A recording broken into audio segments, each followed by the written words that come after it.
This is the fourth in a series of videos designed to teach the basics of CSS.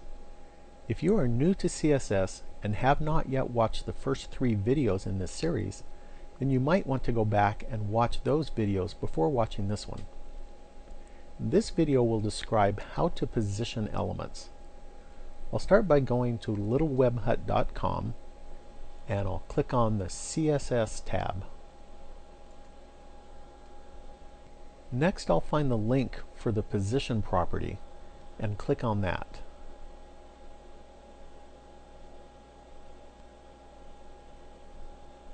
This page describes 4 different methods for positioning elements. They are static, relative, absolute, and fixed. This 5th keyword, inherit, just means to use the same positioning method as the parent element uses.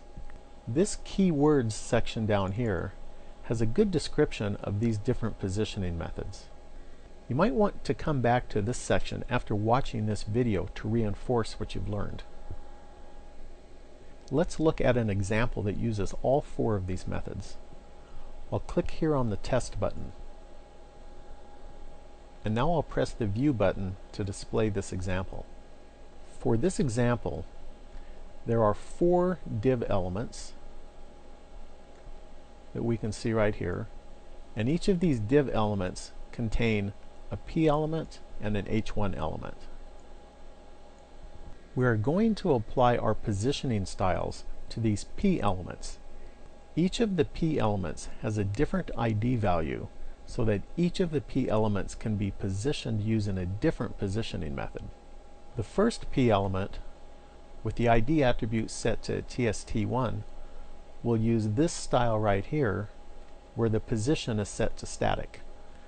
The second element has its ID attribute set to TST2, so this is the style that will be applied to that element, and here position is set to relative. And then the third will be positioned using absolute, and the 4th P element will be positioned using fixed positioning. So here is our first P element that uses static positioning, and here is the text down here in the example. The static positioning method allows the browser to automatically lay out the element according to normal flow. Normal flow lays out elements in the order that they appear in the HTML code. So, for instance, inline elements are placed on the same line until the line runs out of room, in which case a new line is started underneath. And then block elements, like this P element here, begin and end with a line break and occupy the full width of the line. This is basically the default behavior of a browser. This P element here was positioned using relative positioning. The relative positioning method allows the element to be positioned with an offset from its normal flow position. The top, right, bottom, and left properties are used to set the offsets. So here in the style, we can see that top is set to 20 pixels and left is set to 50 pixels. So looking at this previous P element, you can see where the normal flow position would be. And then on this example right here for relative positioning, we can see that we're down 20 pixels lower than it would have been for normal flow positioning.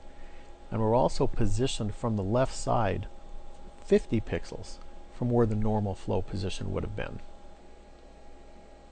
This next element down here uses absolute positioning. This method allows the element to be positioned at an absolute position relative to its containing block. So to use absolute positioning, it's important to understand what the containing block is. The containing block is the nearest ancestor element whose position property is set to relative, absolute, or fixed. You can find this definition of a containing block back on our previous page. Here it is right here. So again, the containing block is the nearest ancestor element that has its position property set to relative, absolute, or fixed. So back to our example. Here is our P element. The closest ancestor element is the div element here, since it contains the p element. So we need to determine if this div element is set to relative, absolute, or fixed. So if we go up to the top here, we can see that we have a style that sets position to relative for all div elements. So since the div element uses relative positioning and the div element is the ancestor of the p element, the div element is considered the containing block of the p element. You'll notice also that for the div element, the background color here is set to a color of lime. And that lets us see what the limits are of the div element. So right here we can see that for this div element, this is the top of the box here, which is lime, and this is the bottom of the box. For this absolutely positioned p element here, we see that we have the top property set to 30 pixels and the left property set to 20 pixels. So we can see here that we have this text right here from the p element positioned 30 pixels below the top of the div element and 20 pixels from the left side. So what would happen if this div element here didn't have its position property set to relative? Well, let's go up and try that. So right here for position relative, I'm just going to delete that. And now when I press the view button, we can see that this absolutely positioned p element has disappeared from this section down here, and it's now located up here. And this is because this p element is no longer located with reference to that div element.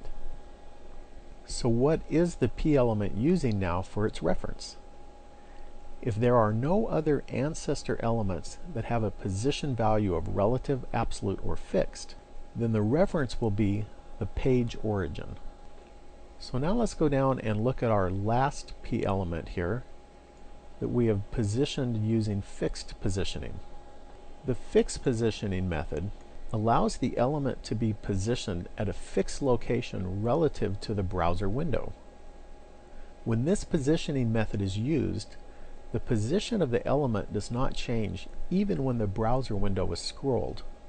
For this example, the top property is set to 325 pixels and the left property is set to 60 pixels. Here is the top of our browser window right here.